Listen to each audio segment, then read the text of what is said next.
warahmatullahi wabarakatuh. Anak-anakku kelas 8. Saat ini kita akan belajar tentang relasi dan fungsi. Sebelum kita mulai, kita berdoa dulu agar kita diberi kemudahan oleh Allah Subhanahu wa taala, agar materi yang kita pelajari bisa kalian pahami dengan baik. Menurut agama dan kepercayaan kita masing-masing, berdoa dimulai. Berdoa selesai, anak-anakku yang kusayangi, relasi dan fungsi.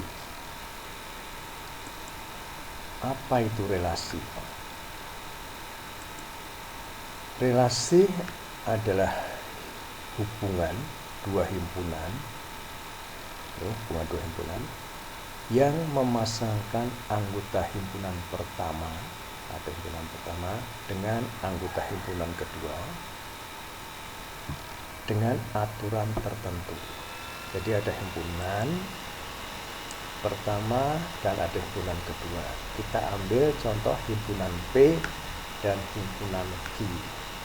Jadi relasi dari himpunan P ke himpunan Q adalah menghubungkan anggota himpunan P dengan anggota himpunan Q.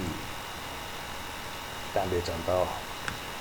Jika ada himpunan P, ada himpunan P anggotanya 2 dan 3, dan ada himpunan Q anggotanya 4, 6, 8,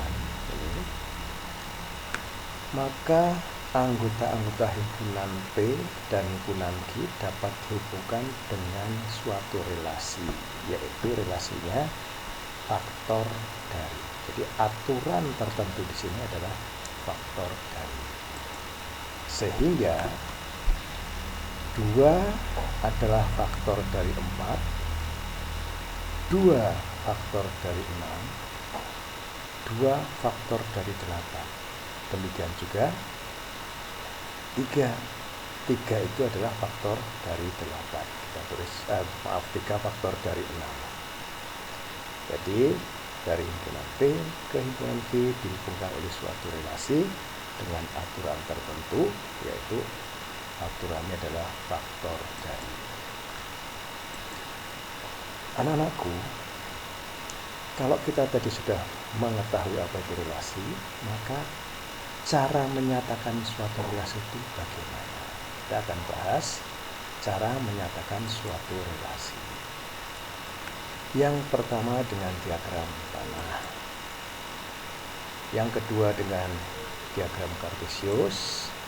Yang ketiga dengan himpunan pasangan berurutan. Disebut adalah relasi. Nih himpunan atau diagram panah. Tadi P anggotanya 2, 3, sedangkan Q anggotanya 4, 6, 8. Relasinya, ini R-nya relasinya adalah faktor dari. Sehingga dari diagram panah ini menunjukkan bahwa 2 adalah faktor dari 4, 2 faktor dari 6, 2 faktor dari 8, sedangkan 3 hanya faktor dari 6. Nah, kalau relasi ini dinyatakan dengan diagram kartesius akan jadi seperti ini. Himpunan P-nya yang pertama yang mendatar, himpunan Q yang tegak. Jadi himpunan pertama adalah 2 dan 3, 2 berpasangan dengan 4, 2 berpasangan dengan 6, 2 berpasangan dengan 8. Sedangkan 3 hanya berpasangan dengan 6, karena 3 hanya faktor dari 6. Kemudian cara menyatakan berikutnya adalah dengan himpunan pasangan berurutan. Kita pasang-pasangkan dalam satu himpunan dan kita urutkan 2 dengan 4, ini adalah 4, 2 dengan 6, ini 2 dengan 6, 2 dengan 8, dan selanjutnya 3 hanya dengan 4. Kita himpun dalam suatu himpunan, namanya himpunan pasangan berurutan. anak-anakku, kita lanjut tentang fungsi. Nah, fungsi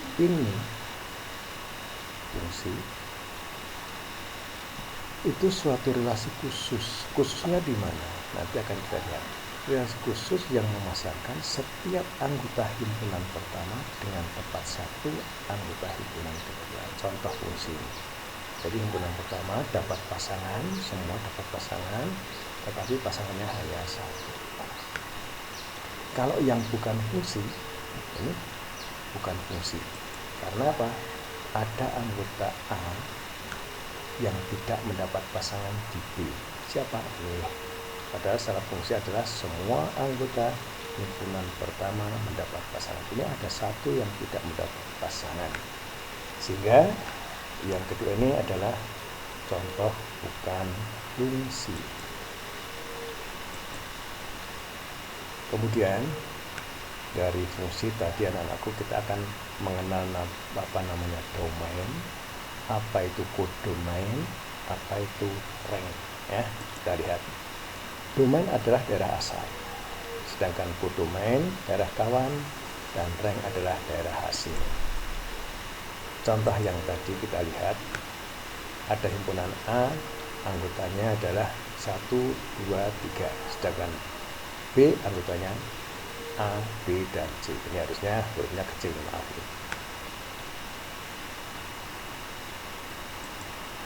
Himpunan A, anggota 1, 2, 3 itu disebut domain. Ini daerah asalnya, daerah asal. Sedangkan himpunan B, daerah kawan, namanya domain, kodomain. Sedangkan A dan B itu yang dapat pasangan dari himpunan A, itu adalah hasilnya, maka disebut rank atau daerah hasil. Kita lanjut. Ada fungsi, bagaimana kita menyatakan fungsi tadi sudah. Sekarang kita akan menghitung menghitung banyaknya fungsi yang mungkin dari suatu fungsi. Jadi menghitung banyaknya fungsi yang mungkin. Jika banyaknya anggota P adalah NP, dinyatakan dengan NP, berarti banyaknya anggota himpunan P, dan banyaknya anggota himpunan Q kita sebut sebagai NQ, maka banyaknya fungsi yang mungkin dari P ke Q bisa dinyatakan dengan rumus NQ pangkat NP.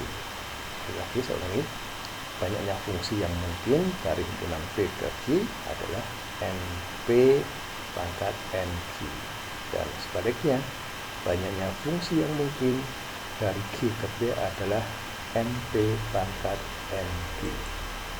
Saya ambil contoh, ada suatu himpunan P anggotanya X dan Y, sedangkan himpunan Q anggotanya A, B, dan C. Maka banyaknya anggota himpunan P dan Q ke P akan kita hitung dengan menggunakan rumus ini. NP-nya sama dengan 2, NQ-nya sama dengan 3. Sehingga banyaknya fungsi yang mungkin dari P ke Q bisa dinyatakan dengan rumus NQ pangkat NP. NQ pangkat NP. Sehingga NQ-nya sama dengan 3, NP-nya sama dengan 2, sehingga 3 pangkat 2 hasilnya sama dengan 9. Kemudian kalau kita balik, banyaknya fungsi yang mungkin dari himpunan Q ke himpunan P kita rumuskan dengan NP pangkat NQ. NP-nya 2, NQ-nya 3, sehingga 2 pangkat 3 sama dengan 8. Anak-anakku, setelah kita bisa mencari banyaknya fungsi yang mungkin, kita lanjutkan ke dalam bahasan notasi fungsi dan rumus fungsi. Apa itu notasi fungsi? Apa rumus fungsi? Kita lihat, mari bersama-sama. Notasi fungsi atau fungsi linear dinotasikan, dilambangkan dengan suatu notasi F, yaitu memetakan dari X ke AX ditambah B. dengan F itu nama fungsinya, X itu anggota daerah asalnya, sedangkan AX plus B adalah bayangan dari X atau daerah asal, daerah hasil. Kalau dirumuskan menjadi Fx sama dengan AX plus B. Jadi ini notasinya, X memetakan suatu fungsi memetakan dari X ke AX plus B. Kalau dirumuskan menjadi rumus fungsinya Fx sama dengan AX ditambah B. Saya ambil contoh. Kalau ada Fx sama dengan 2x plus 2, itu berarti rumus fungsi, karena seperti ini. Fx sama dengan itu berarti rumus fungsi. Kalau Fx ke itu berarti notasi fungsi. Kalau ada contoh Fx sama dengan 2x tambah 2, maka kita bisa menghitung nilai fungsinya. Kalau x-nya diganti dengan 2, maka hasilnya menjadi F2, fungsi 2, yaitu 2x per 2 kali 2 ditambah 2 sama dengan 6. Sedangkan x sama dengan 3, artinya x ini diganti dengan 3 akan menjadi 2 kali 3 ditambah 2 sama dengan 8. Dan seterusnya tergantung nilai x mau diganti berapa. Kemudian kita lanjut lagi ke dalam grafik fungsi linear. Ada fungsi, ada grafik fungsinya. Contoh, gambarlah grafik fungsi Fx sama dengan 2x ditambah 2. Untuk menjawab itu, kita harus menentukan titik potong dengan sumbu x dulu dan dengan sumbu y terlebih dahulu. Nah, grafik ini akan memotong sumbu x kalau Fx-nya sama dengan 0. Nanti di dalam gambar y-nya sama dengan 0. Sehingga kalau Fx-nya 0, berarti 0 sama dengan 2 kali x ditambah 2. 2x-nya hasilnya sama dengan min 2. Ya, jadi kenapa 2x sama dengan 2? Karena ini 0, maka 2x ditambah 2 akan menjadi 2x min 2. Sehingga x-nya sama dengan min 1. Sehingga titik potongnya grafik ini dengan sumbu x adalah min 1,0. Kemudian titik potong lagi dengan sumbu y. Syaratnya apa tadi? Syaratnya x-nya sama dengan 0. Kalau tadi y-nya yang sama dengan 0, sekarang x-nya sama dengan 0. Sehingga kalau kita masukkan ke dalam rumus fungsinya, fx sama dengan 2x ditambah 2. X-nya 0 berarti Fx sama dengan 2 kali 0 ditambah 2. 2 kali 0 sama dengan 0, sehingga Fx-nya sama dengan 2. Titiknya adalah titik 0,2 karena tadi X-nya sama dengan 0, Y-nya sama dengan 2. Kemudian buat sumbu koordinat dengan titik min 1,0 dan 0,2. Kemudian tarik garis yang melalui titik-titik pada koordinat 0,2 dan min 1,0 ini. Ya, kita lewati sehingga gambarnya akan seperti ini. Titik min 1,0 di sini, titik 0,2 di sini, kemudian kita hubungkan dengan sebuah garis.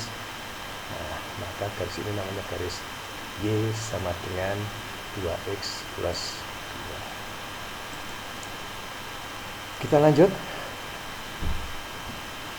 Korespondensi satu-satu. Korespondensi satu-satu itu apa? Yaitu suatu fungsi disebut korespondensi satu-satu jika setiap anggota A berpasangan dengan setiap anggota B. Berarti ada dua himpunan tadi, tetapi masing-masing hanya dapat satu pasangan. Dan syarat ini adalah NA harus sama dengan NB. Artinya jumlah anggota himpunan A sama dengan jumlah anggota himpunan B. Ini contoh. Himpunan A anggotanya 1, 2, 3, himpunan B anggotanya A, B, C, sehingga semua dapat dipasangkan satu persatu. Inilah yang dinamakan dengan korespondensi satu-satu. Ini juga semuanya satu-satu. Inilah contoh-contoh korespondensi satu-satu. Demikian anak-anakku, sudah kita pelajari tentang relasi, fungsi, dan korespondensi satu-satu. Semoga secara singkat ini bisa menjadi bayangan kalian, bisa memberikan bekal untuk bahwa pelajari materi relasi, fungsi, dan korespondensi sama. Demikian dari Pak Sulis. Ada pertanyaan silahkan nanti dijawab atau ditanyakan pada saat pembelajaran. Terima kasih. Assalamualaikum warahmatullahi wabarakatuh.